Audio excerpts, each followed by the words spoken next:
Bienvenidos al número 47 del encuentro anual de una de las experiencias más enriquecedoras en nuestra comunidad, la celebración de diversidad y tradiciones que se conoce como Conócete Tucson. Yo soy supervisora Betty Villegas y en representación de los supervisores del condado de Pima y todos los residentes de nuestra comunidad amada, me da mucho gusto que ustedes pudieron unirse con nosotros. El condado de Pima es una mezcla de culturas ancestrales con residentes de toda la vida y de largo plazo y personas recién llegadas, que todos compartimos el aire, la tierra y la historia del bello desierto de Sonora. Afortunadamente para nosotros también compartimos las comidas, bailes, música, artesanías y rituales de decenas de diferentes comunidades culturales y grupos de artes tradicionales. Todas ellas llaman como hogar al condado de Pima. Cada año, Conócete Tucson, que a veces se conoce como TMY por sus siglas en inglés, es el espacio compartido donde descubrimos, respetamos y celebramos a nosotros mismos y a las demás personas. Felicidades y gracias a los organizadores de Conócete Tucson por haber adaptado este festival del año 2020 a las nuevas guías y precauciones para la salud pública. Este año TMY ha ido virtual para incluir experiencias a distancia social y virtuales para ofrecernos oportunidad de conectarnos mientras mantenemos la seguridad y la salud. Hay tanta belleza, fuerza y resiliencia en cada una de las tradiciones culturales y les aliento a unirse en apoyo y celebración de todas. Gocen, por favor, de todas las ofertas aquí y acuérdense que vamos a salir adelante porque somos el condado de Pima, fuertes en conjunto. Bienvenidos a este programa. Es parte de la edición del año 2020 de el Festival de Artes Populares Conócete a ti mismo, Tucson Meet Yourself. Quiero tomar estos momentos para dar gracias a todos los auspiciadores. Sin su generosidad no podríamos ofrecer esta variedad de programas. Aquí puedes ver la información de todos los que nos han ayudado. Gracias a cada uno de ellos. Y ahora disfruta el programa.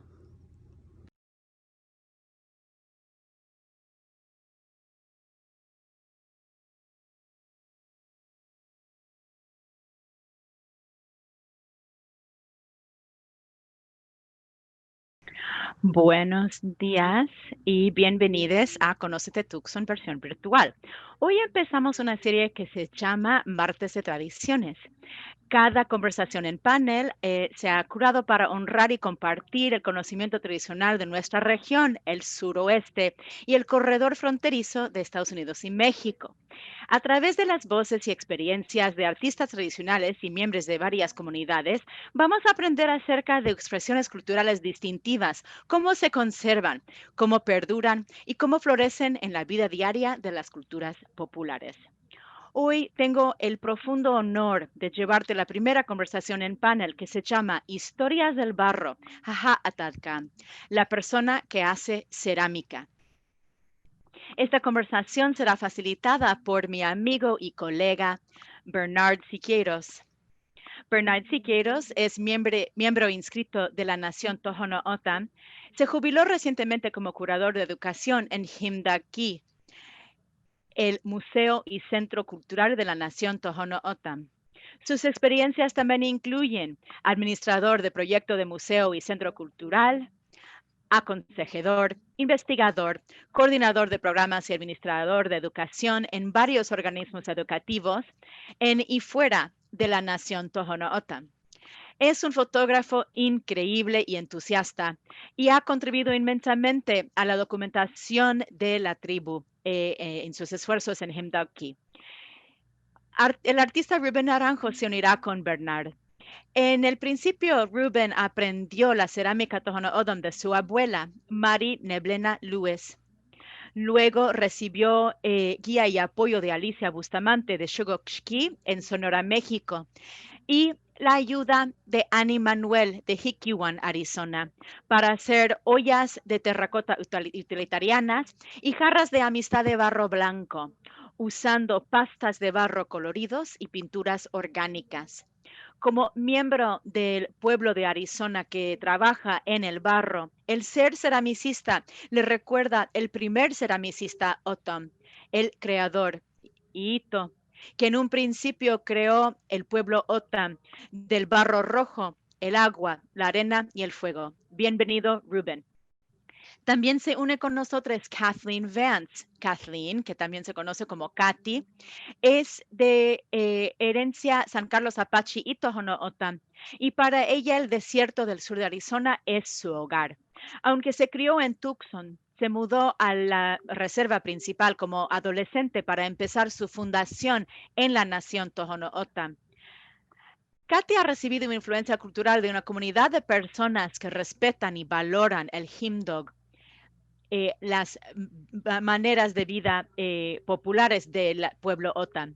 En el año 2000, con otras mujeres, Katy empezó a trabajar con Alicia Bustamante de la comunidad El Bajío, que se ubica al norte de México, que es una región históricamente O'odham. Alicia ha sido una de las últimas personas que hacen cerámica tradicional O'odham. Con Alicia, Katy aprendió los fundamentos básicos del método de paleteo.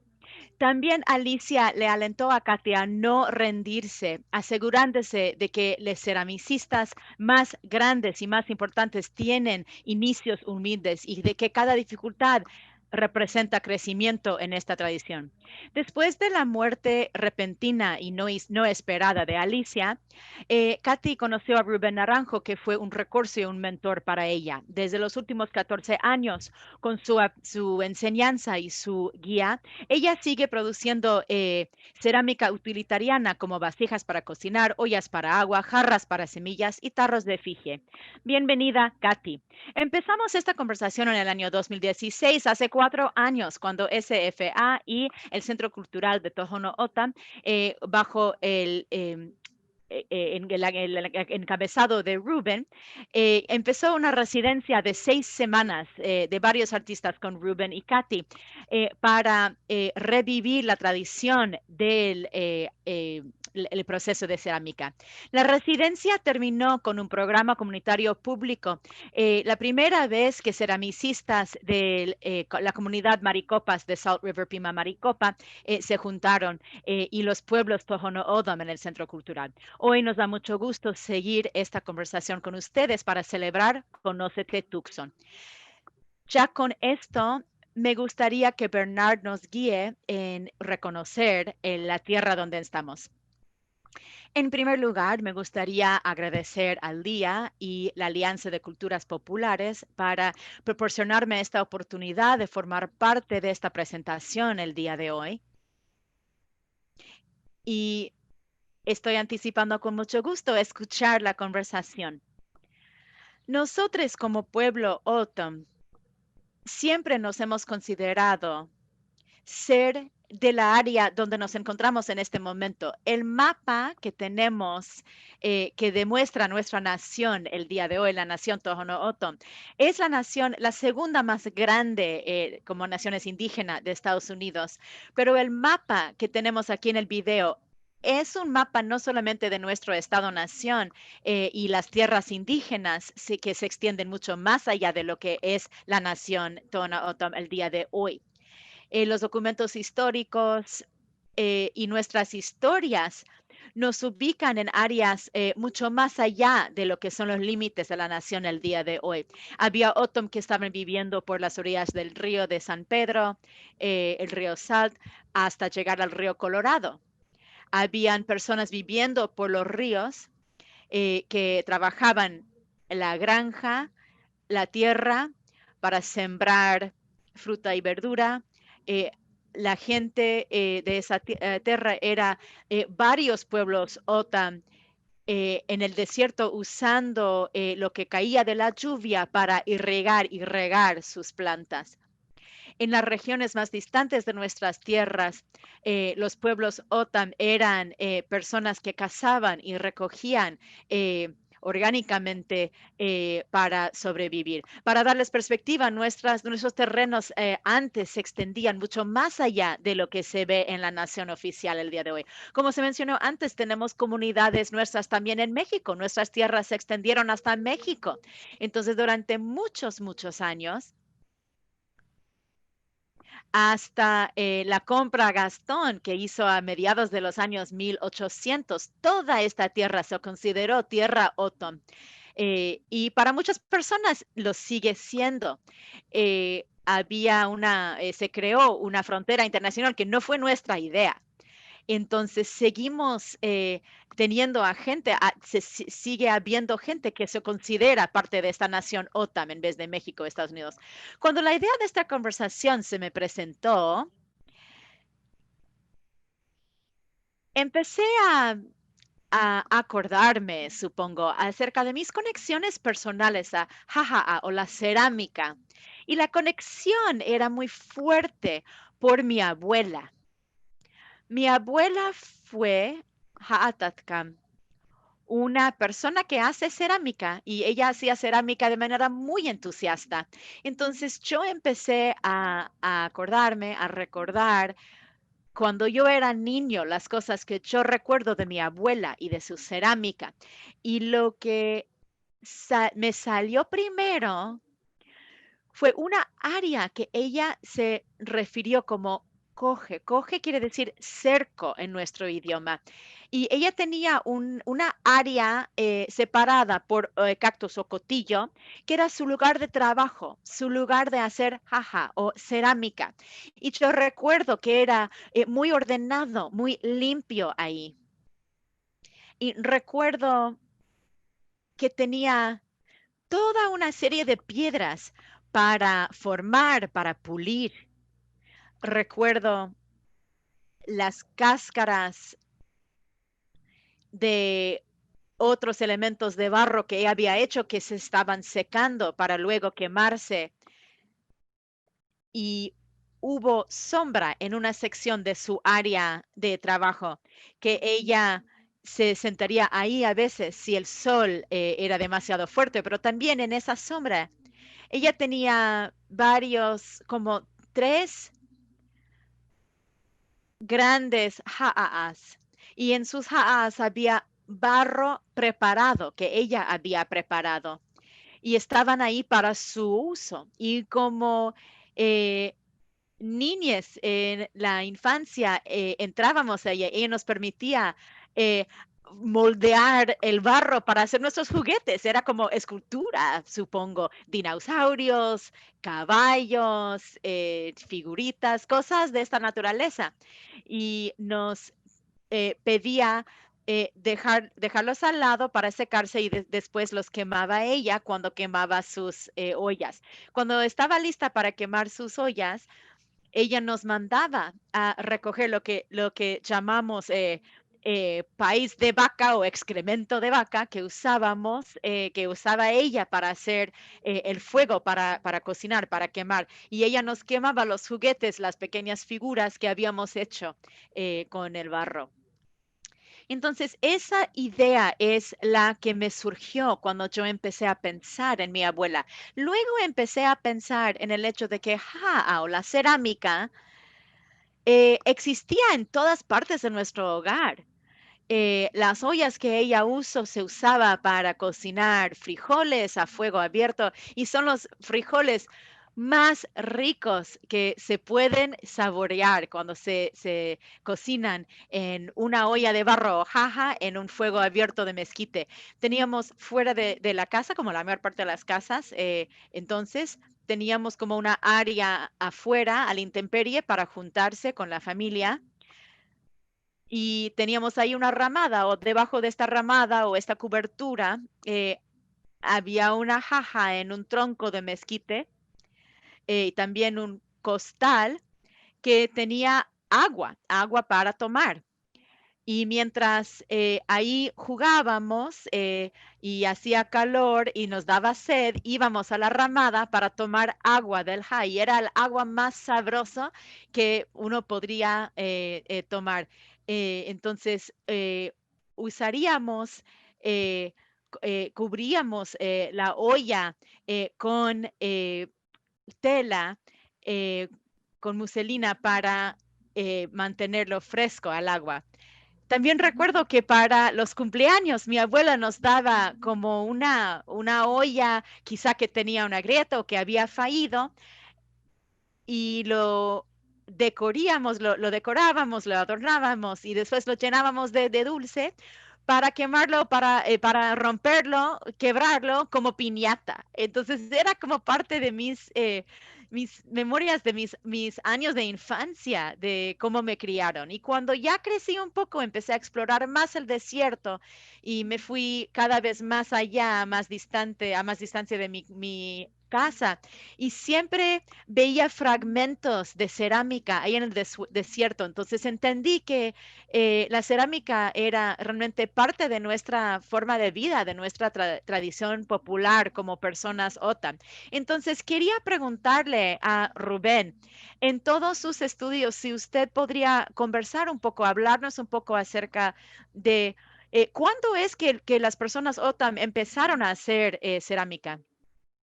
Pues yo voy a leer un poco primero, voy a hacer una introducción nada más. La historia de la cerámica Tonaotom se basa en la mitología. El primer ceramicista, Otam, era el primero en las historias de creación que creó al pueblo Otam de barro, de agua y fuego. El acto mismo de hacer cerámica recuerda esta creación cada vez que una persona Otam, una ceramicista Otam, se siente para crear.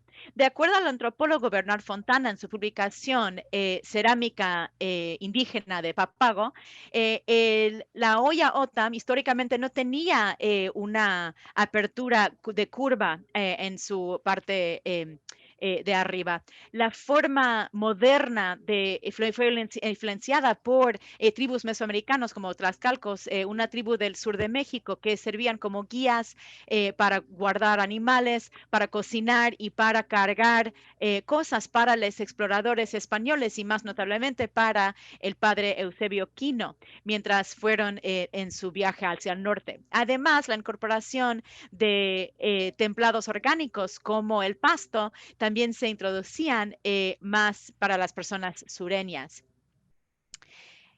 Esta inclusión orgánica hizo más fuerte el cuerpo del barro, al igual que el pasto o la paja se usa para estabilizar y para fortalecer ladrillos de adobe. Eran las primeras personas en introducir estas nuevas tecnologías de cerámica al pueblo OTAN. El método tradicional y el uso de las técnicas de cerámica de paleteo también tenían origen en el sur y de acuerdo a lo que dice Malcolm Rogers en la publicación Cerámica Indígena Human. Como grupos de personas atoestacan y los pueblos indígenas migraron hacia el norte, llegaron con su tecnología del sur de México hacia más al norte. Las personas indígenas que usaban el paleteo, la técnica del paleteo hoy en el oeste de Norteamérica, son las personas que hablan Chuman cerca del área del río Colorado y de Baja, y las personas indígenas de California como Piposh, Coahuila, Kumeyaay, Pai y Ota. Más interesante es el hecho de que los pueblos Hopi, otro pueblo que habla utoazteca, no usan el método de paleteo, sino usan otro método de cerámica indígena que se llama coil and script en inglés o bucle en espiral. Eso se usa una cosa para crear para hacer en espiral la olla de cerámica. El propósito del día de hoy es compartir el conocimiento cultural mientras aseguramos de que este arte anciano sigue siendo practicado. Entonces, ahora vamos a ver cómo es que se forma la olla. Vamos a pasar por esta demostración, poniendo la parte curveada de arriba y cómo se hacen las paredes de la olla. Entonces, básicamente, la olla se hace tomando un trozo de barro y haciendo un tazón con él, dependiendo cómo lo quieran hacer. Antes usaban ollas que ya no usaban, ollas con las que cocinaban que a lo mejor se quebraban o dejaban de ser útiles. Entonces tomaban el barro, ya sea en un tazón lo ponían en su área de trabajo, usaban muselina. La muselina se ha usado históricamente en la cerámica. El barro, muchas personas le dicen tortilla porque es una forma como aplastada en el área de trabajo que es redonda, entonces se hace como un hot cake así grande, ¿no? Después usaban piedras para moldearlo, moldeaban la tortilla, después se tomaba disculpas, tomaban la olla, la volteaban y usaban el barro seco para que no se pegara el barro a la olla con la que estaban moldeando. Después agarraban la tortilla esta de barro, la volteaban, usaban una paleta como estas para hacerlo más redondo y piedras para aplastarlo, para alisarlo más. Después también tenías que tener un buen grosor.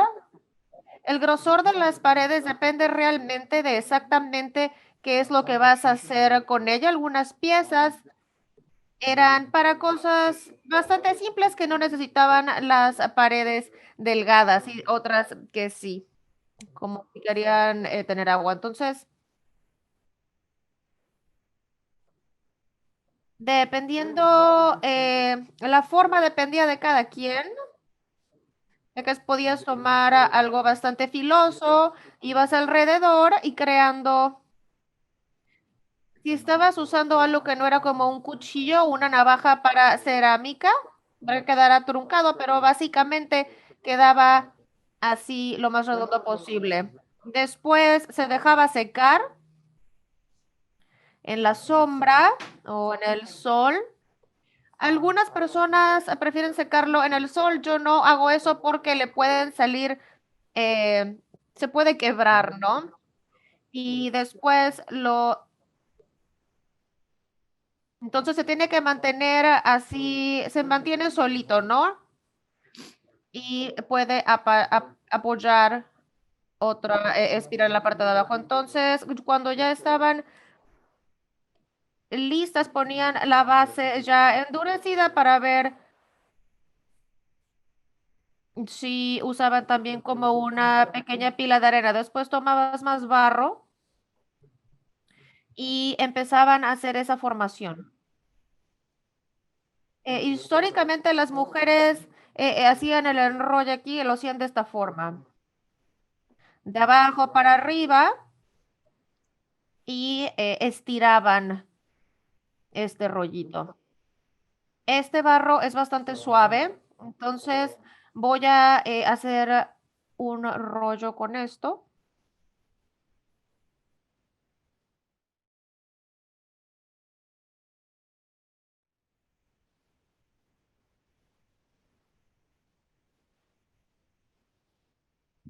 Muchas personas hacen rollos grandes, dependiendo, a veces tienes que hacer unos más pequeños. Y también realmente depende lo que estás haciendo, para qué lo vas a utilizar. Entonces, en ese paso, tomas, bueno, históricamente también cortaban la mazorca y usaban esa parte de arriba donde se conectaba el rollito. Ahora voy a tomar eso acá y tienes que raspar todas las orillas. Entonces tomamos un poco de agua y voy a poner un poco de agua en las orillas.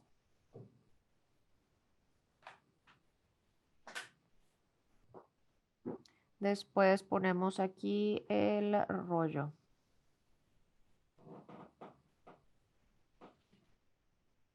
La otra cosa es que te permite usar estos tornos de cerámica, son súper fáciles de usar porque muchas veces las personas lo mantenían estático, perdón, y un torno de cerámica lo puedes utilizar, le puedes dar vueltas conforme te sea más fácil. Lo siguiente que voy a hacer es empezar a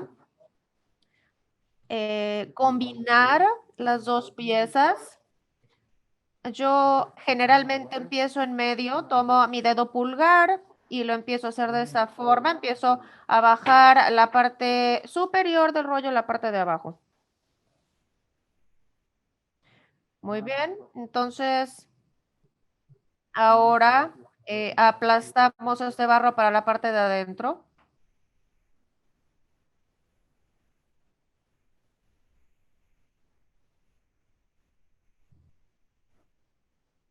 Ahora en la parte exterior haces básicamente lo mismo usando el dedo pulgar de la parte superior a la base.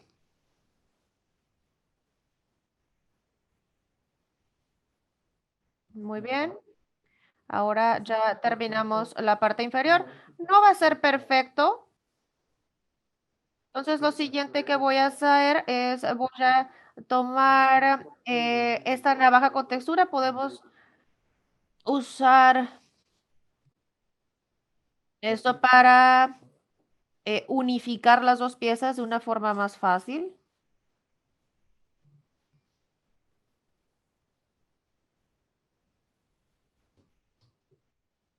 Y después adentro.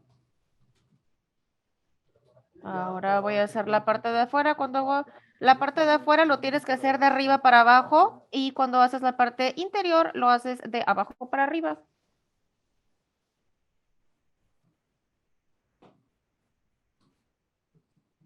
Estoy usando esta navajita con textura y poniendo presión en la parte exterior. También ayuda que tiene burbujas de aire, porque cuando los quemas, explotan un poco más y eso ayuda con la textura. Ahora estoy poniendo un poco de agua, estoy humedeciendo la parte interior y eso es para permitir que la navajita dentada pueda ayudar a secar el barro porque sigue estando muy pegajoso. Después vamos para la parte de afuera y es básicamente lo mismo. Entonces la siguiente parte es, voy a tomar mis dedos y voy a empezar a aplastar la parte superior del rollo y vamos a empezar a formar ya la pared. Entonces, después voy a tomar esta navaja dentada y lo voy a empezar a suavizar, a raspar. Ahora hacemos la parte exterior y lo hacemos de la parte inferior a la parte superior, de abajo para arriba.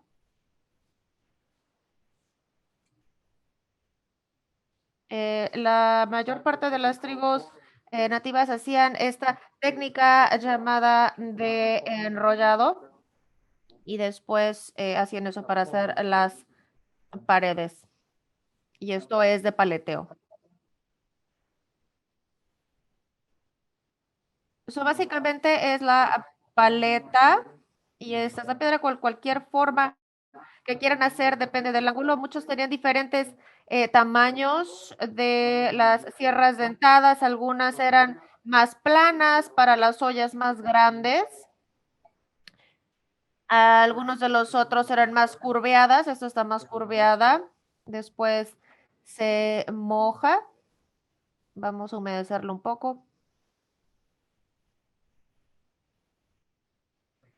Y ahora vamos a humedecer la paleta. Y ahora vamos a tomar la piedra y la paleta va en la parte de afuera. Y esto es para compactar el barro y hacer las paredes para que las podamos aplanar.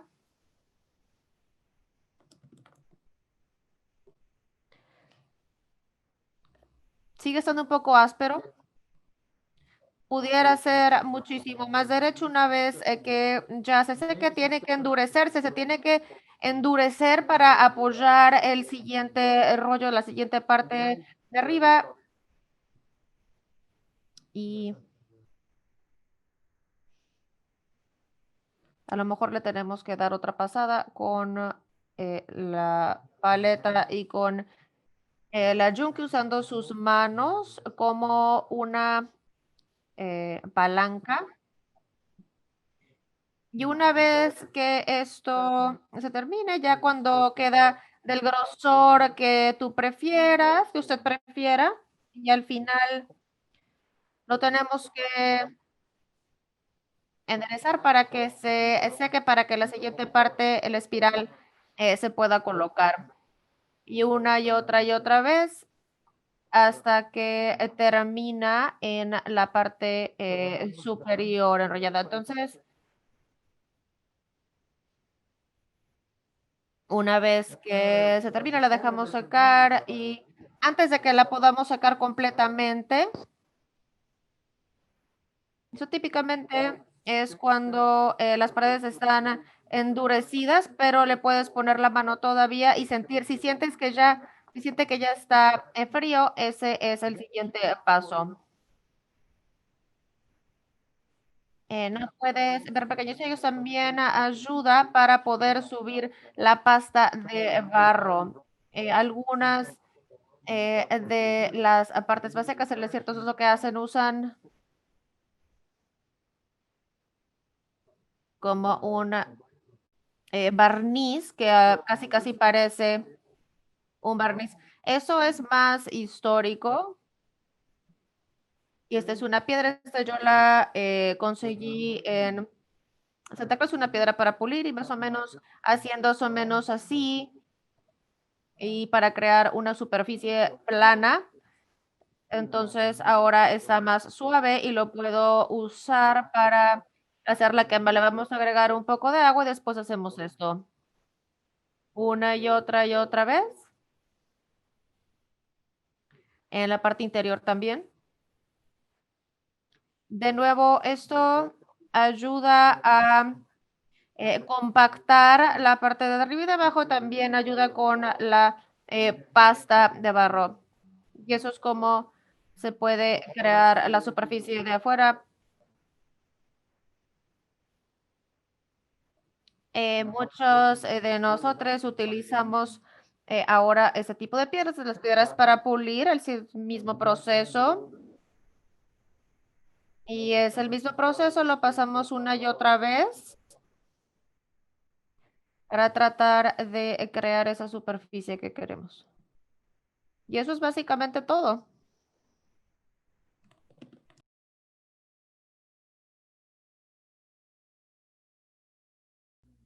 Usted habló de otros pueblos que tienen la tradición de hacer cerámica y yo sé que los arqueólogos el día de hoy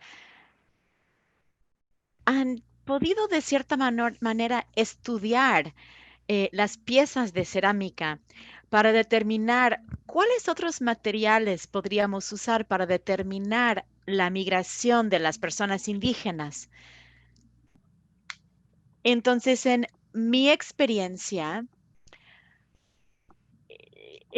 viajando para encontrar cerámica, siempre he tenido la pregunta, qué nos indica que es cerámica Otam y no Hopi o Jackie u otros tipos de cerámica que hacen los otros grupos? Pues típicamente la mayoría de la cerámica Otom era de piezas utilitarianas, ollas para agua, como describió antes en su presentación, también ollas para cocinar, ollas para hacer jarabe de saguaro, que es con la siembra de la fruta de saguaro. También hay ollas que se usan para tomar agua o tomar líquidos, para secar maíz, secar semillas y nueces. Y creo que vamos a poder adentrarnos más en eso cuando hablemos de formas.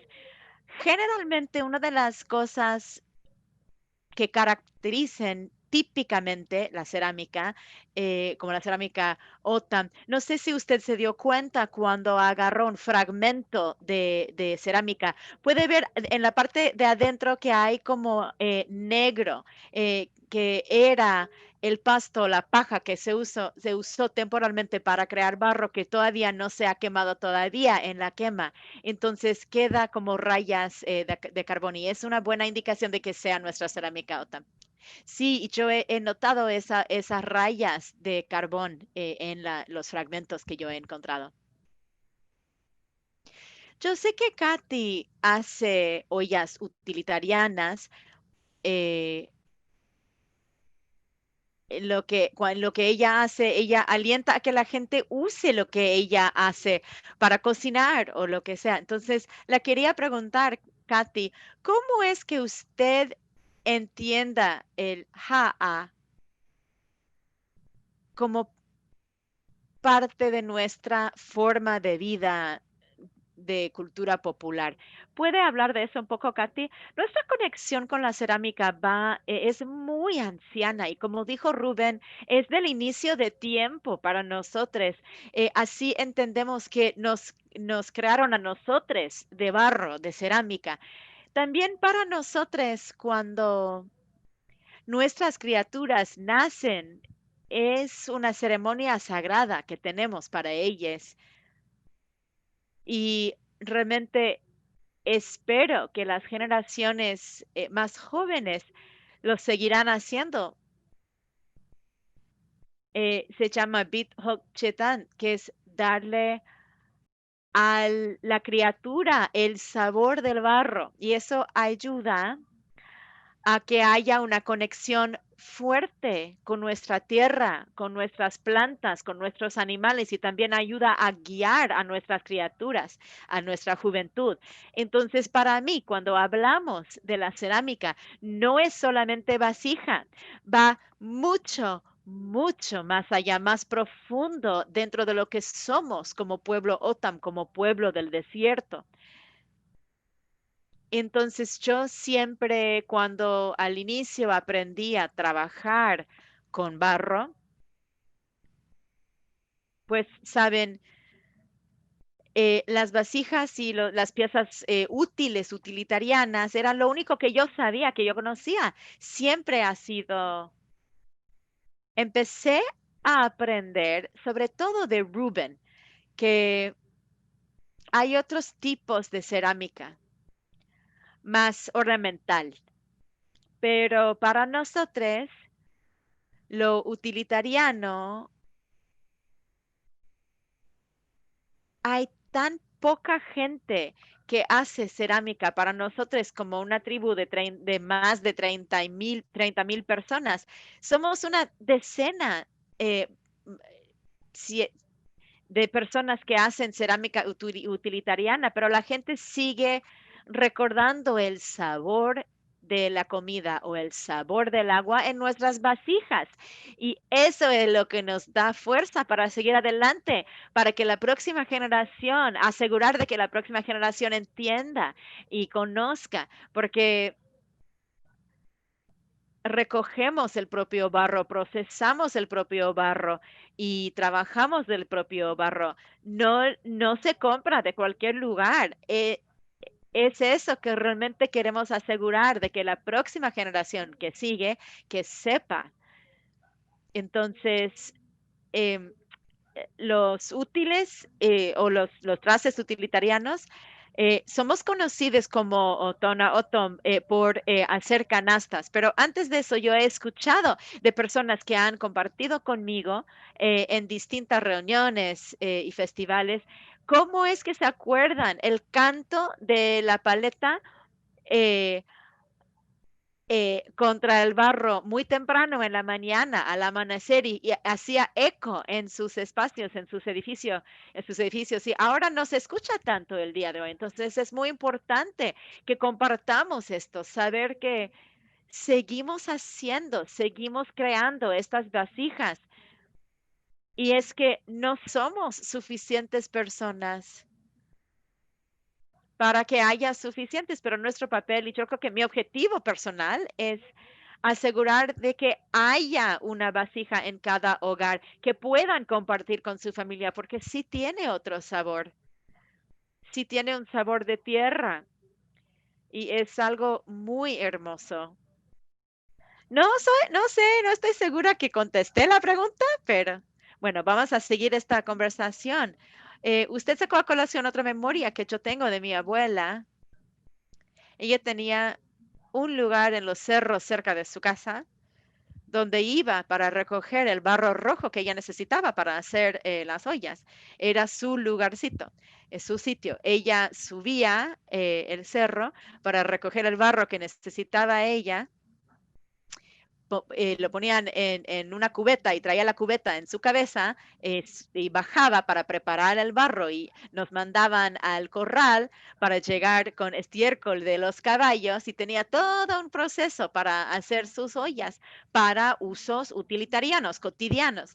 Pero también recuerdo las personas turistas que también llegaban para comprar las ollas de ella, de mi abuela. Entonces ella sí las vendió a esas personas para ganar ingresos, para recibir ingresos, pero era que hacer cerámica para uso en el hogar, pero también hacer cerámica para eh, atraer ingresos a la casa. Supongo que una de las cosas que habíamos tocado antes en la conversación es que queríamos hablar un poco acerca de la evolución que vimos. eh, que la gente hacía ollas utilitarianas a hacer ollas para mostrarse en un estante o en un otro lugar de adorno. Rubén quiere... eh, bueno, primero Rubén y después yo puedo compartir. Lo que yo quería hacer es que yo quería adentrarme un poco más, retroceder para hablar acerca de algo que dijo Katy y después le contesto la pregunta. La ceremonia que Katy está mencionando es una lección del pueblo OTAN para criaturas recién nacidas, para que la gente entienda lo que es realmente y qué tan importante es para nosotros cuando hay nuevos seres humanos, saber que es nuestro lugar de origen en la tierra. Y quería agregar eso a lo que ella estaba diciendo. Disculpe, Rubén, ¿también lo ha escuchado hablar como cierto, no sé, como un bautismo OTAM? Sí, exacto, exacto. Es un bautismo OTAM, una bendición. Dije bendición, disculpen. No, son las dos cosas. Es una bendición y también un bautismo. Y para fortalecer a la criatura. La otra cosa que quería agregar es que yo he hecho muchos viajes en Sonora para visitar a la familia y cuando estaba haciendo los estudios de posgrado. Y una de las cosas que yo siempre observé cuando una amiga mía y yo viajábamos a Sonora, y ella muchas veces fue mi compañera de viaje, íbamos viajando a pueblos chiquitos que antes eran comunidades OTAN. eh, por ejemplo, Okito, yo entiendo que tiene otro nombre en la lengua OTAN. Y en todo alrededor de la misión Kino, habían residencias, principalmente el 99% de lo que yo llamo eh, personas mestizas mexicanas, pero una de las cosas que yo observé, que creo que nadie más observó, es que habían fragmentos de cerámica en todas partes y eso señala que los orígenes de esta comunidad radican en nuestro pueblo OTAN y se asentó antes de que llegaron las misiones a colonizar el pueblo OTAN. Y hay evidencias en esos fragmentos de que estuvimos ahí y para decir a las generaciones presentes que seguimos estando ahí. Y yo tengo amistades mexicanas que dicen, eso fue creado por personas antiguas mexicanas, pero si vemos en la historia de antaño, no solamente las historias orales, sino la documentación. Las únicas personas haciendo cerámica eran las personas OTAN. Que yo sepa, nunca he visto documentación que digan que eran personas españolas haciendo cerámica. Esta cerámica era hecha por personas OTAN. Y eso es una señal de nuestra presencia, indica nuestra presencia. Y como bien sabemos, la mayor parte de esos pueblos ya no tienen pueblos OTAN, no tienen personas OTAN viviendo ahí, solamente las ciudades más grandes, como Peñasco, como San Marta, varias otras ciudades. Y es lo que yo quería agregar. Y su pregunta era nuevamente, disculpe, la transición de ollas utilitarianas a ollas ornamentales, el hacer cerámica para adornos. Yo quisiera dar ese crédito a las personas de Hikawan que inspiraron la tradición de hacer cerámica, vasijas, con la intención de compartir con personas interesadas culturalmente, ya personas nativas y no nativas. Cuando habíamos, por ejemplo, cuando habían danzas sociales u otras tradiciones que juntaban a las personas OTAN para unirse, compartir su identidad a través de danzas culturales y ceremonias culturales, ahí yo les daría el crédito a ellos a compartir esa tradición. Más recientemente, en los últimos, digamos, 20, 30 años, ha habido también las personas Micoan y otros pueblos han estado haciendo ollas de amistad y hay varias tradiciones establecidas y continuantes también con Marcel también, con yo mismo. Yo empecé a hacer el experimento de hacer piezas más decorativas. Probablemente en los años 90, cuando yo empecé a regresar a hacer cerámica, después de no haber hecho nada, probablemente durante 10 años. Y también tenemos otras personas, adicionalmente, que más recién llegadas, que están haciendo, que son ceramicistas, Tona Otan, Katy, por supuesto, varias otras personas, Angie, otras personas que son ceramicistas y están trabajando, haciendo más experimentos al intentar crear nuevas formas, nuevos tipos de cerámica decorativa. En cuanto a las piezas utilitarianas, yo pienso que la diferencia entre Tona Otom y las ceramicistas no OTAN es que las personas no OTAN quieren comprar piezas decorativas y mientras para Tona OTAN las piezas utilitarianas y el uso real de la vasija es clave. Y yo pienso que tienen y han tenido quizá vasijas que pertenecen a sus abuelos y sus bisabuelos, que ahora ya tienen miedo de perder las piezas porque no quieren que se quiebren. Vuelve a ser un objeto para poner en un librero o en un estante, pero yo tuve la gran fortuna de conocer a Anishabat, que vino de una generación de ceramicistas que hacían piezas utilitarianas y que ella me pasara a mí su tradición con toda la pasión que tenía acerca de asegurar de que su conocimiento se iba a pasar y seguir adelante cuando ella salía de este mundo. Y lo mismo con Rubén.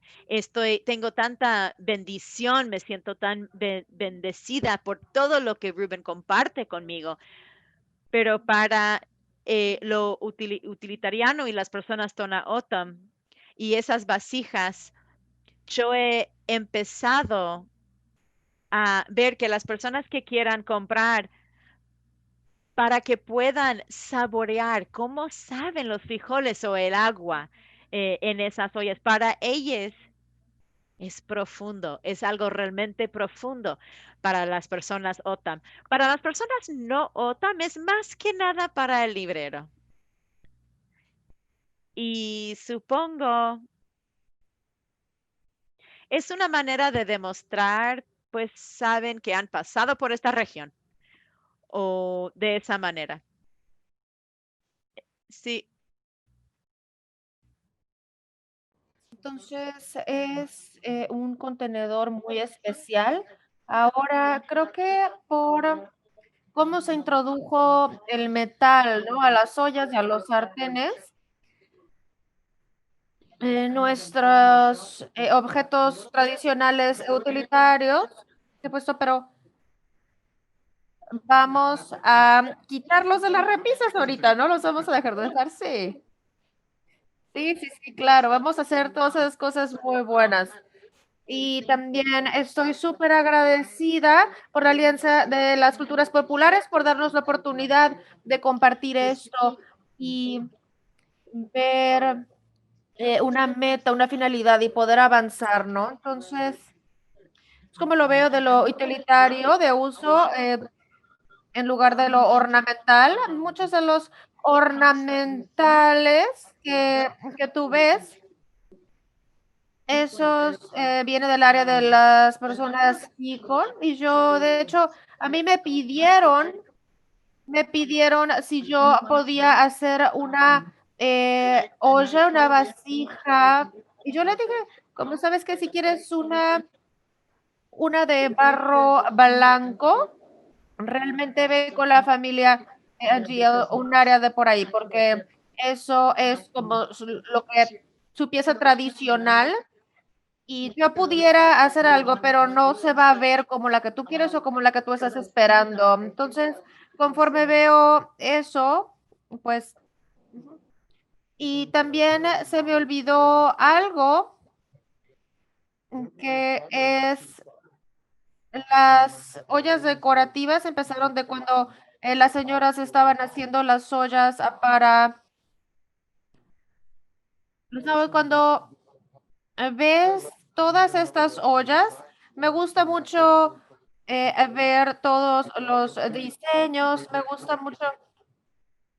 ¿Puedes explicar lo que es eso para que las personas entiendan?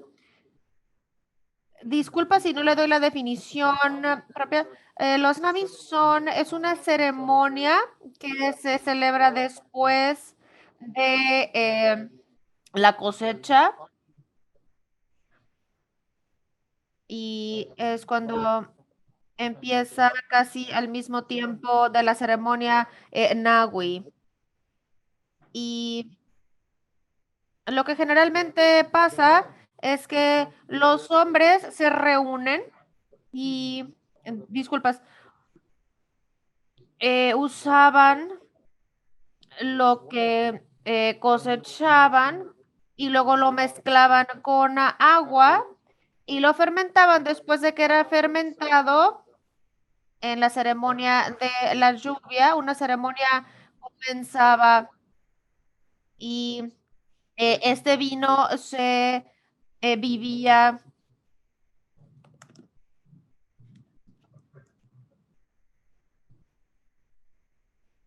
Pero era también para prepararse para la lluvia, ¿no? De la misma forma. Sí, entonces también quería mencionar eso porque la cerámica decorativa ornamental tiene su origen en esta ceremonia del vino, porque se hacían estas vasijas de vino y se decoraban con símbolos del agua, símbolos de la lluvia y cualquier cosa asociada con lo que caía de las nubes y cuando llegaba la temporada de los monzones y la regeneración de la tierra, yo he escuchado a personas que hablan también algunas de las oraciones que se hacían en la ceremonia y cómo se me describía a mí, era en el lenguaje español, que era ver los pequeños cabellos verdes crecer de la tierra. Muy bien. Ya hablamos de varias cosas, pero una pregunta final. He escuchado a los abuelos hablar de distintas cosas en hindi. Estábamos entrevistando a una de las abuelas y tuvimos una discusión acerca del juego de las mujeres de Toca y cómo ella quería enfatizar el hecho de que Toca no era solamente un juego, pero era también parte de nuestro estilo de vida. La creación de canastas no es nada más algo que haces, pero es algo parte de tu estilo de vida. ¿Puedes conectar esa idea? Puede enfocarse un poco en cómo la cerámica no solamente resulta en una olla, pero cómo todo ese proceso es una parte de la vida. ¿Quiere ir usted, Katy? Sí, claro. Es muy cierto, como lo mencioné anteriormente, sobre cómo, qué tanto la cerámica es parte de quiénes somos nosotros como otra, pero también indagar un poco más profundamente. Mucho de nuestro ser, de nuestra existencia como personas, Otto, para mí, lo que pasa cuando vamos a conseguir el barro es mucho trabajo. Es mucho trabajo, entonces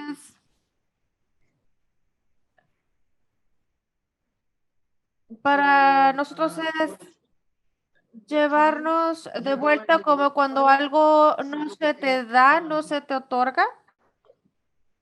Hay mucho trabajo involucrado en todo eso, hasta antes de que empiece a trabajar con el barro. Entonces, nos hace más fuertes como individuos, como menciona su abuela, cargando esa cubeta de barro, cargándola encima de su cabeza. ¿Cuántas personas se pueden ver actualmente haciendo eso, no? No es solamente algo que lo sobrelleva el ser físico, pero también el ser espiritual. Y escuché que Rubén compartió esto al principio cuando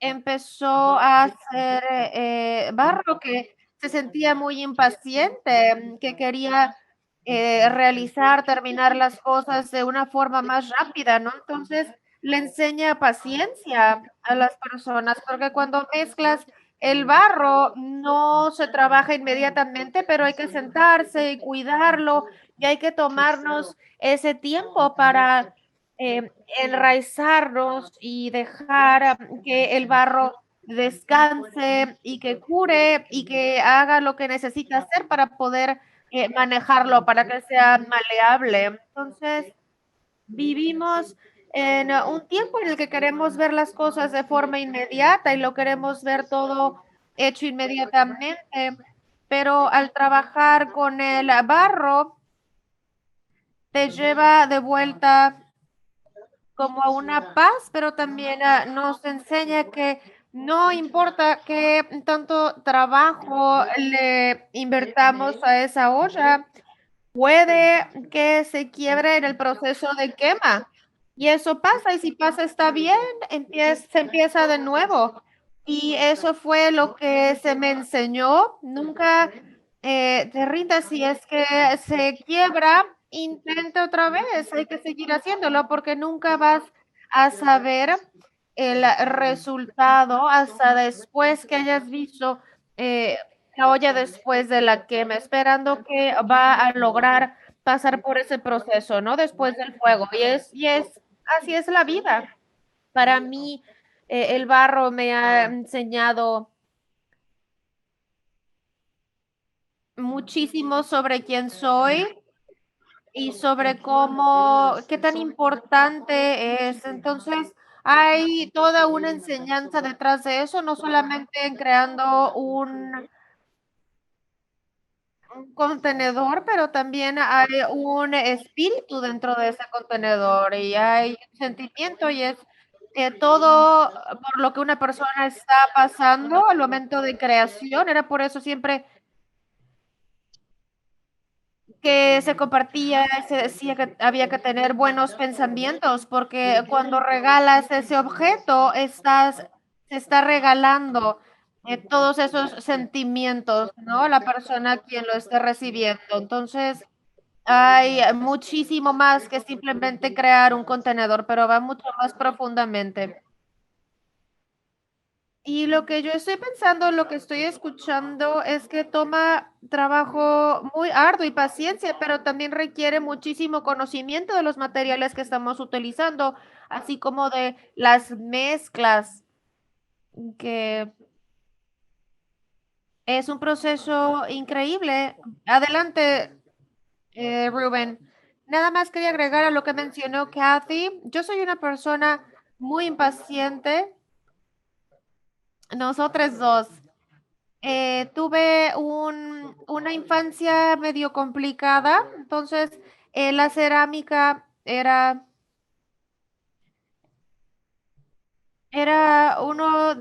las primeras formas en las que yo podía procesar todo lo que pasé yo cuando era pequeño. Y hablando de paciencia, a lo mejor es una de las únicas cosas que me permitía poder sentarme y relajarme con lo que estaba haciendo. Entonces, fue algo increíble para mí como un ser humano y como persona. Y también el aceptar, ¿no? Lo que surgiera, porque cuando pasa uno por todas esas experiencias, lo primero en lo que piensa uno es como esto es en mi contra, y yo siempre, no me iba a esos pensamientos cuando era niño. Entonces, eso fue algo que surgió para mí también. Se convierte en algo en lo que aprendes y te sirve también para crecer como humano. Muy bien, muchísimas gracias por sus comentarios. Es súper iluminador. Ha sido hermoso el estar aquí con ustedes.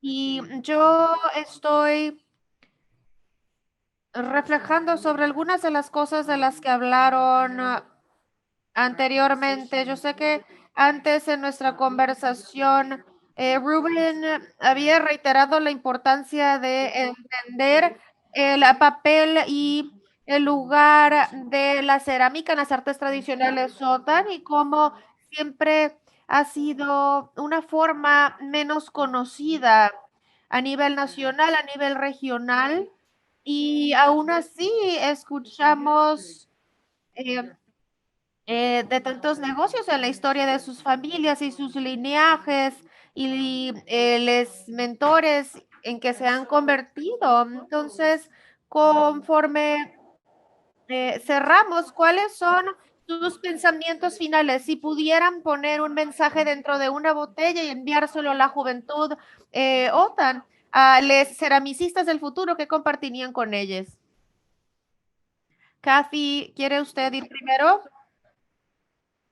Bueno, pudiera, pero a lo mejor y lloro. Voy a empezar a llorar. Lo estoy sintiendo justo aquí. Creo que mi mensaje diría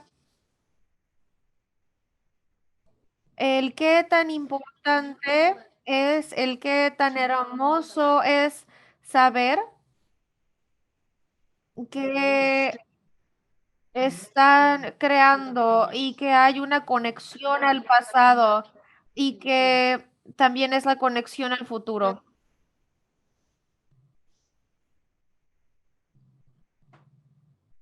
Es Me siento muy bendecida de conocer a Isha, a Rubén y a escuchar todo lo que tenían que compartir y saber que yo tengo un compromiso para asegurarme de que mis hijas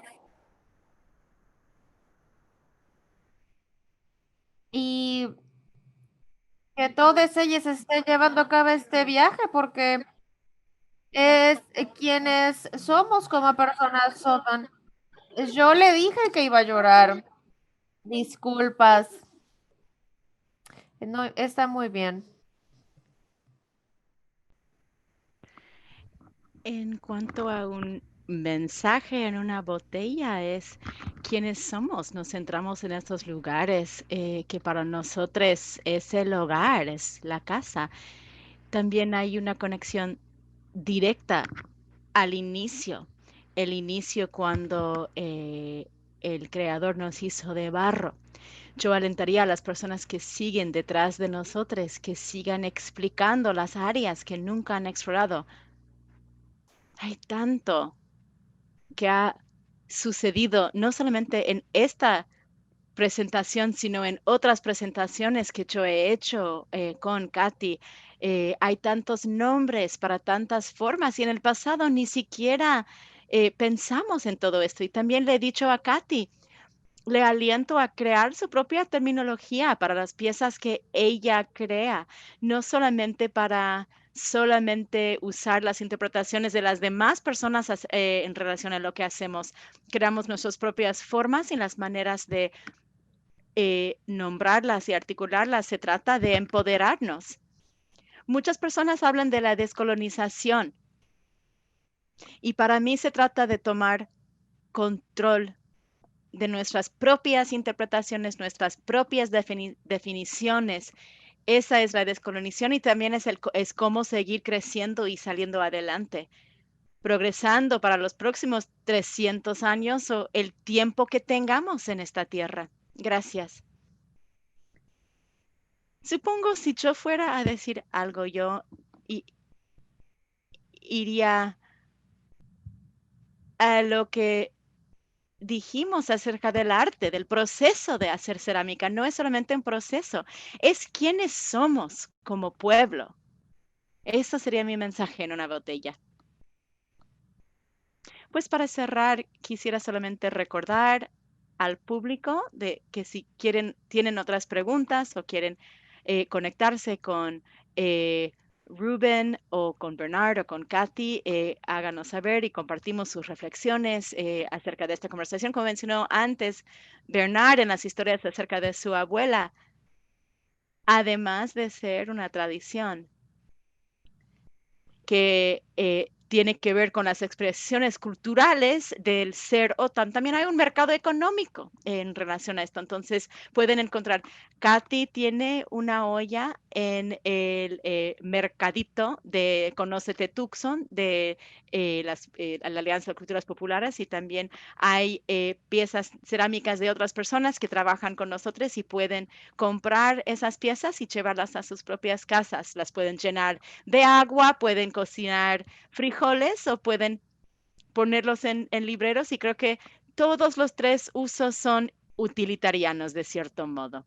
Entonces quiero agradecerles nuevamente de formar parte de esto y por bendecir a Conócete Tucson con esta primera conversación de Martes de Tradiciones. He aprendido tanto y ha sido un enorme placer participar en esta conversación y espero que todo el mundo que se está sintonizando el día de hoy también les ha gustado. También muchísimas gracias por darnos la oportunidad, por darnos esta oportunidad de hacer sonar nuestras voces.